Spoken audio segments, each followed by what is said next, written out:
You were interrogated for how many hours straight?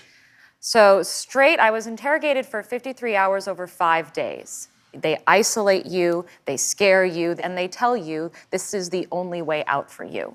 Right.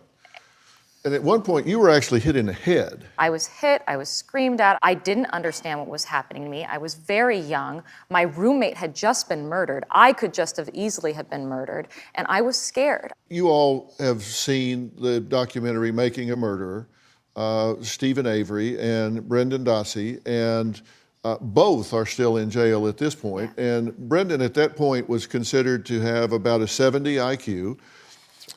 He was led into an interrogation by a lawyer who just delivered him up and said, here you go, goodbye, without his parents, without legal representation. And that confession is admitted into evidence, and he is in prison today. One of the convicted killers at the center of the popular Netflix docuseries Making a Murderer is asking for his life sentence to be reduced. After years of court battles, the attorneys for Brendan Dassey are now pleading directly to Governor Tony Evers, asking for clemency. In 2007, Dassey and his uncle, Stephen Avery, were sentenced to life in prison for the murder of Teresa Halbach. We have a copy of the pardon petition Brendan Dassey's attorneys are filing with the state. Now they're asking for one of two things: a pardon, asking the state to basically forgive his life sentence, or to reduce it and let him out of prison early. One of the key elements of the prosecution's case was the confession Dassey gave to detectives. Dassey's current legal team and critics claim Dassey's confession was coerced. He made you do something to her, didn't he? So he would feel better about not being the only person, right? Yeah. There was not a lawyer there, and there was not a parent there. Did you bully a confession out of this boy? No, I did not.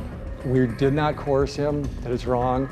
Since Dassey recanted that confession, his attorneys have been trying to get his conviction overturned.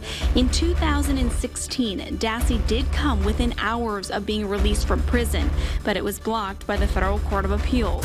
In an episode of the popular Wrongful Conviction podcast released today, Dassey spoke from prison to host Jason Flom. Were you scared, or were you just thought maybe if you just told the truth, everything would be fine? Or what was your thought process at that point?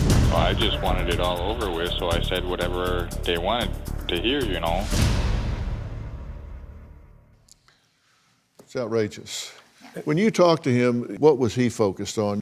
At the end of each episode of my podcast, I'll thank the guest and then sign off and leave the mic on for them to say whatever's on their mind. So Amanda was particularly, dropped some amazing knowledge at the end of her episode. And others have shared beautiful sentiments. So I asked Brendan, and he talked about Pokemon. That's what's important to him, and it really gives you a sense that he's a child trapped in the most adult nightmare that anyone could imagine. People think that like hearing the guilty verdict was the worst experience of my life. No. My interrogation was the scariest, worst experience of my life because I was made to feel like a crazy person. And reality slipped away from me. And yes, I was young, I was impressionable, but I was not young and impressionable like Brendan Dassey. It is terrifying.